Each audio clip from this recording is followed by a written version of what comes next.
Well, the DLC drops today at 3 PM UK time, which 24th if you're watching this later, but today I'm still trying to finish leveling. Got most of my gear done, got most of my builds done, got my spreadsheet done, but what I haven't done is take my sand shield for his daily walk. So, there's some preparation that goes in before this little walk, you see. So, I've got my batteries, which is what we call our pet and sanctioned psychic, Irida. So she is going to be setting up using her bounty hunter skills in combination with Pascal to get many extra turns to keep buffing Abelard, and as her psi rating increases, she'll increase those buffs that he receives. Anything else?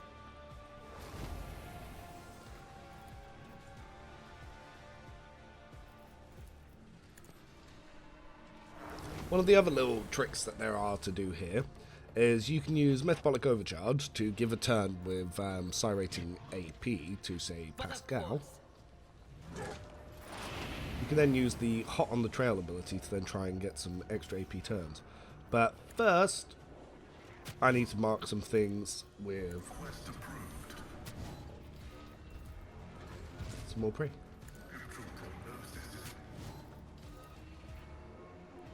Nothing I can really get with this. So yes, we use Hot on the Trail. So he'll get an extra turn with about 10 AP. After bonus turns is then applied. So we're then going to use Cassia to apply the officer buffs. Because of the talent I took, I get one random stratagem. So this one, it just lowers enemy stuff with Overwhelmed. Honestly, I like the little bit of Russian roulette to have a random stratagem. Isn't this a Yeah. job for the serfs?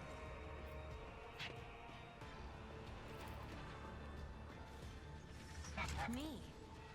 If you insist, Lord Captain. So I'm going to place the Grand Strategist things here, blah blah blah blah. Then we're going to buff Abelard a little bit more. Because all the stats go up because of the infusing staff. More temp health he has, the more he does. Isn't this a job for the serfs? Also going to try and get our momentum all the way up. Now, the reason I'm doing this encounter is there's a very important axe here that allows Abelard to use 1.5 times strength and his toughness bonus to his melee, which means that he goes a lot harder. Carnage, if you have high attack warrior arc militant builds, is very good, but because he's mostly a Malpain Shroud user on a Vanguard, so he has much lower attack economy, it's actually better for him to go get this axe. Because he doesn't have access to wildfire or anything like that.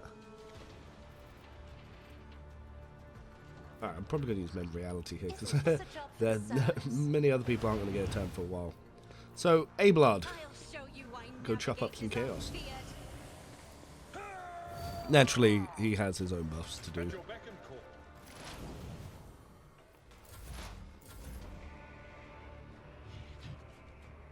The more health he has, the more that Malpain Shroud does. Literally, it's the only thing that carries Vanguard. Now, you can make a much stronger version of this build with a Rogue Trader or a Mercenary, but it's good enough. I say good enough, it's going to do quite a bit, actually.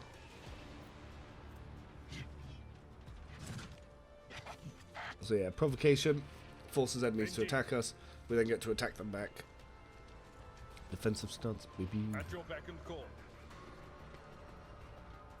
Tried and tested tactics are the best ones. I will do my duty. 410, not a bad starting point. Yeah. However, our dash, then dink dink, another 400 there. Again, the attack economy issues and the movement issues that you get on this, I just essentially had to waste 9 AP so I couldn't get to the next target. I might have to pick up Rigorous Training so dash doesn't end my movement. I haven't quite got there yet. At your beck and call. However, now we can start going him.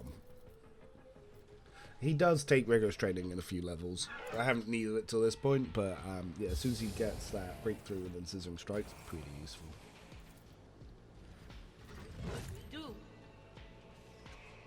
And now every time he kills a prey, Idira is going to get an extra turn so she can keep buffing this man.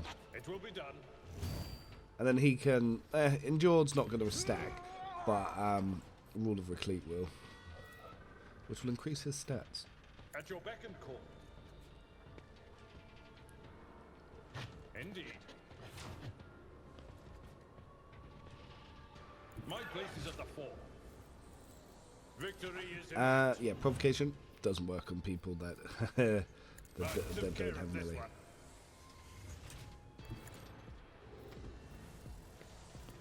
Someone else can do this.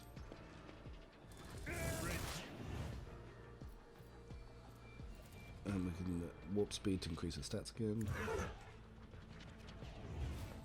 Because of how it's tied to side rating, every time she gets perils of the warp, side rating increases because of her gloves, which then increases her buffs. Follow my lead. Don't think you can dash when there's two. No. Boom, boom. You are target. These damage numbers are getting up there now. Tactics are the best ones.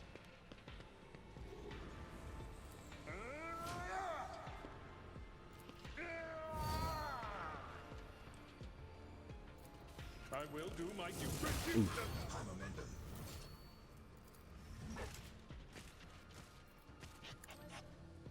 Was that you?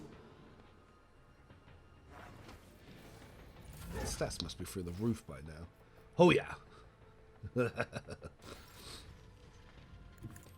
why we're going to go get the other axe from this chest from killing That's all not the these dudes. Seneschal's job. I took care of this one. Woof.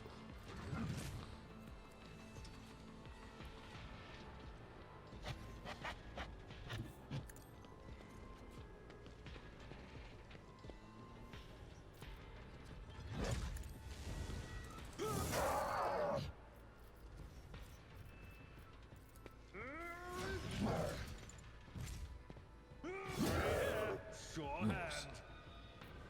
Dude, this guy not only taking out a couple of Chaos Marines, but he's going to one turn a Helbrute and a bunch of cultists. Woof. An exemplary Woof. strike.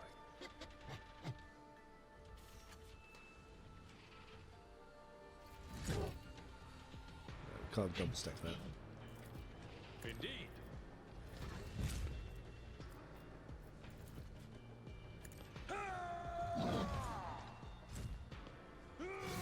Oof. Yeah, so much for your armor. I don't even have Destroyer yet.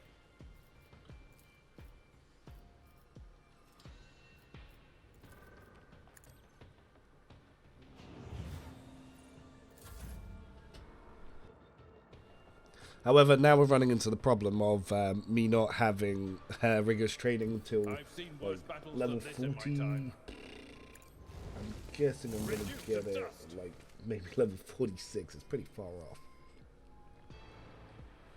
There's just so much else to take. A tactically sound approach. At your beck and call. I was hoping I could make it with Stim, but I'm not going to be able to do it. But I feel like Papa Abelard. He did his job. I'm He did not his work. interested. No one can fault his fine work as a seneschal. He's done so well. I've learned to say his It name will be correctly. Victory is imminent. Indeed. And not only is all of his stats through the roof of 74 deflection, he's got over 100% armor, he's got 189% dodge, 33 resolve.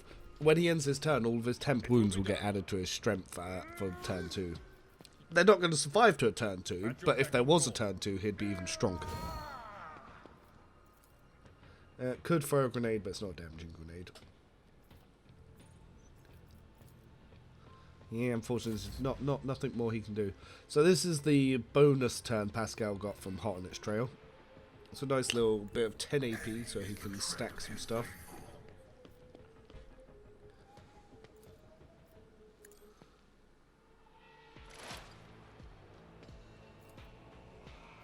The Omnissiah knows all so I can actually buff him up. Yeah, there's a lot you can do with Pascal, but obviously I've not quite set him up for it yet. But yeah, no, he's going to add a little bit of extra armor to everyone because of that sap just there.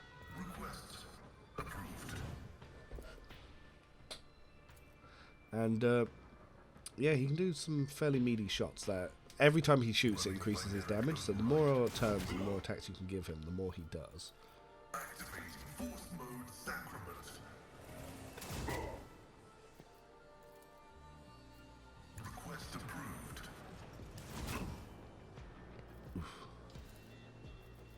He's not going to be able to finish up here. Alright, but it looks like everyone else, they're going to be going in for some cleanup duty. Pascal can't quite get him here at the moment. Yeah, maybe it'll come back to him on his turn. But I imagine Lena's going to pretty much finish that. The get into cover bug is still active, so obviously, yeah, she got all her AP back here. But sometimes it lets you use the officer abilities again. In this case, it hasn't. It's only given me the damage abilities back. Yeah, something about when you give an extra turn, if you then get moved by getting to cover, it then resets your AP.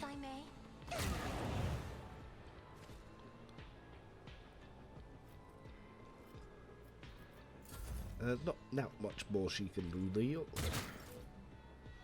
Brace yourself, Abelard. So a lot of people ask why I pick Soldier for the starting class, not Operative.